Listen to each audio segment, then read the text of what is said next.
Trigger exercises. We will manage trigger exercises. This will clarify few concepts. तो इसका मतलब ये कि हम कुछ एक्सरसाइजेस को थोड़ा सा डिस्कस करेंगे, उसके बाद फिर हम देखेंगे कि इनको ट्रिगर्स को कैसे एग्जीक्यूट किया जाता है और ट्रिगर्स का इफ़ेक्टिव वे क्या है।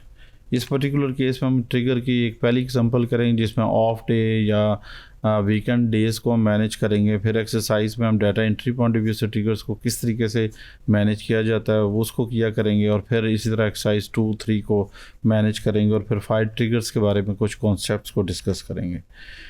ऑफ डे का मतलब ये है कि this statement basically manage the triggers on employ table and it will manage with the help of events insert delete and update before it going to be fired out.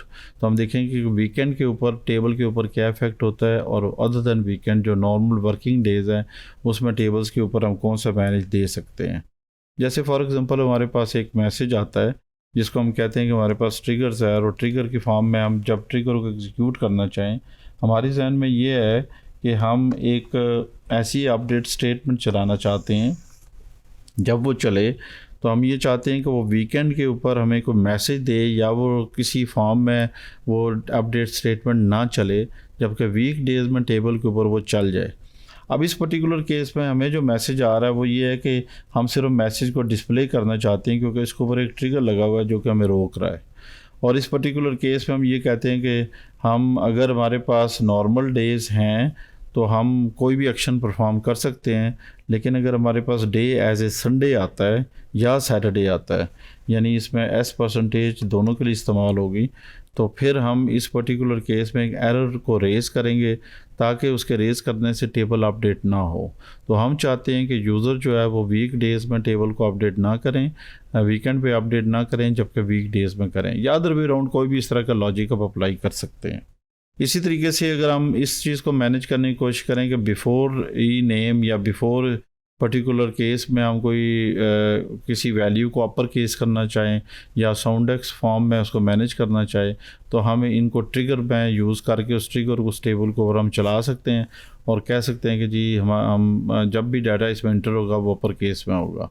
तो इस particular case को client side पे लिखने की बजाय हम database में भी इसको स्ट्रिक्टली फॉलो कर सकते हैं, जिससे बाउंडनेस ऑफ द डेटाबेस और क्वालिटी ऑफ द डाटा अच्छा हो सकती है। इसी तरीके से ट्रिगर को हम डिसेबल कर सकते हैं वक्ती तौर पे अगर हमारे पास प्रिविलेज है उसकी, या डिसेबल करके ऑल ट्रिगर की फॉर्म में भी उसको मैनेज कर सकते हैं। तो पर्टिकुलर टेबल नेम देना पड़ेगा ताकि उस टेबल को हम फ्री ऑफ ट्रिगर्स कर सकें। ट्रिगर्स को हम disable enable with the help of SQL developer भी कर सकते हैं। तो हमारे पास विजुअल ऑप्शन आती है, उसके ऊपर आप राइट क्लिक करें और ट्रिगर्स के ऊपर, और फिर उसका नाम के ऊपर क्लिक करें, और राइट क्लिक करने के बाद नंबर 2 पे आप इसको डिसेबल कर सकते हैं। इसी तरीके से इनेबल भी आप कर सकते हैं। तो विजुअली आप एसक्यूएल डेवलपर के थ्रू भी इस सेक्शन को परफॉर्म कर सकते हैं। हमारे पास एक और मसला आता है नॉर्मली ट्रिगर्स में या PL/SQL में, पैकेज प्रोसीजर फंक्शंस में भी आता है, उसको हम कहते हैं म्यूटेटिंग एरर। म्यूटेटिंग एरर का मतलब ये होता है कि किसी भी टेबल में जब भी आप कोई चीज़ परफॉर्म करते हैं, एक एक्शन, और आप उसी टेबल में उसी वक्त किसी चीज़ को चेंज करते हैं, तो जो एक्शन आप परफॉर्म करें काउंट का, वो इफ़ेक्ट हो सकता है आपकी चेंज से। मसलन हम कहते हैं कि हमारे पास नंबर ऑफ़ रिकॉर्ड चाहिए इस डिपार्टमेंट के, और एंड उसी वक्त हम उस टेबल को अपडेट भी कर रहे हैं। अगर हम इस तरह की सिचुएशन करते हैं तो हमारे पास म्यूटेटिंग एरर आता है, क्योंकि हमारे पास जो कंडीशन आई हुई है वो इंसर्ट और अपडेट की आई है इस ट्रिगर के अंदर। तो अगर आप सेकंड लाइन पे देखें तो हम इस पर्टिकुलर टेबल को हम इस वक्त अपडेट भी कर रहे हैं।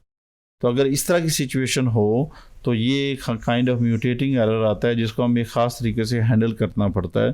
तो एक और एग्जांपल के थ्रू हम इसको हैंडल करने की कोशिश करते हैं कि या तो उन वैल्यूज़ को आप मूव करके किसी अरे में रख दें और टेबल के ऊपर वो कंडीशन हटा दें, या फिर ये है कि आप एक डमी टेबल बना के उसके थ्रू इन चीज़ों को मैनेज कर सकते हैं। So this is what means by mutating error. Resolving mutating error का मतलब ये है कि हमारे पास ये टेबल है, इसके ऊपर इंसर्ट और अपडेट है, लेकिन हम बजाय इस टेबल पे काउंट करने के हम दूसरा टेबल ले लेते हैं डिपार्टमेंट। तो एक ही वक्त में जिस टेबल को अपडेट कर रहे वहाँ से कोई वैल्यू फैच नहीं कर रहे, तो उस पर्टिकुलर केस को हम सक्सेसफुली मैनेज कर सकते हैं, और ये हमारे पास सक्सेसफुल मैनेज होगा, और इस तरह ये हमारे पास इशू जो म्यूटेटिंग एरर का ये क्लियर हो जाएगा। तो मोस्टली प्रोग्रामिंग में इस तरह के मसले आते हैं जो कि म्यूटेटिंग एरर से लिंक होते हैं। इनको आप अरे के थ्रू हैंडल कर सकते हैं, टेम्परेरी टेबल बना के वहाँ डाटा मूव करने के बाद कर सकते हैं, या आप सर्च करें कि वो पर्टिकुलर वैल्यूज़ आप किसी और जगह से ले सकते हैं या नहीं ले सकते हैं। इसी तरीके से आप फायर ट्रिगर्स मैनेज कर सकते हैं। जैसे आप कहेंगे जी कि need to see which trigger names are fired और command such as select district name, और फिर आप डाटा डिक्शनरी व्यू आप यूज़ कर रहे हैं, और फिर उसके बाद आप ड्रॉप ट्रिगर करके आप उनको फायर या नॉट फायर करके उसको आप चेंज कर सकते हैं। ट्रिगर्स को अपडेटिंग और टेबल्स की फॉर्म में पर्टिकुलर कॉलम्स को भी आप मैनेज कर सकते हैं। इन कॉलम्स के थ्रू आप इन ट्रिगर्स को इस फॉर्मेशन में यूज़ करके इनको डिफरेंट किस्म के अपडेट्स और इस कमांड को एग्जीक्यूट करके इन मैसेजेस को आप डिस्प्ले करवा सकते हैं। हमारे पास ये ख़ास फॉर्म में एक ट्रिगर बना हुआ है। अब हम चाहते हैं कि इस ट्रिगर को एग्जीक्यूट किया जाए। इस पर्टिकुलर केस में हम इस ट्रिगर को एग्जीक्यूट करते हैं इस पर्टिकुलर टेबल के ऊपर, और ये एग्जीक्यूट करने के बाद हम देखते हैं कि हमारे पास एक ट्रिगर क्रिएट हो गया है। अब हमने देखना है कि जब भी हम अपडेट स्टेटमेंट रन करेंगे तो ये हमें बताएगा कि वो अपडेट हो सकती है कि नहीं। इसी तरीके से एक और ट्रिगर हम रन कर लेते हैं पहले, बिफोर अपडेट।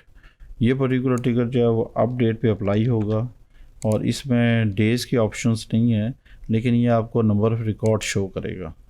तो इस ट्रिगर को भी साथ ही रन कर लेते हैं ताकि हम उस कमांड को साथ ही एग्जीक्यूट करें। अगर हम इसको अपडेट करते हैं इस फॉर्म में, तो हमारे पास जो ऑप्शन आती है वो इस फॉर्म में है कि अगर हम इसको एग्जीक्यूट करें तो देखते हैं हमारे पास इन ट्रिगर्स का इफ़ेक्ट क्या होता है। तो अगर हम इसको देखें तो हमारे पास एरर एवेल्यूएशन आती है और हमें बताया जाता है कि ये पर्टिकुलर ट्रिगर्स जब एग्जीक्यूट नहीं होगा क्योंकि हमारे पास एक इंटीग्रिटी कंस्ट्रेंट वायलेट हो रहा है। अब आप यहाँ पे देखें कि आपके पास रिजल्ट भी शो हो रहे हैं काउंट के फॉर्म में, तो हमारे पास ट्रिगर फायर हुआ है।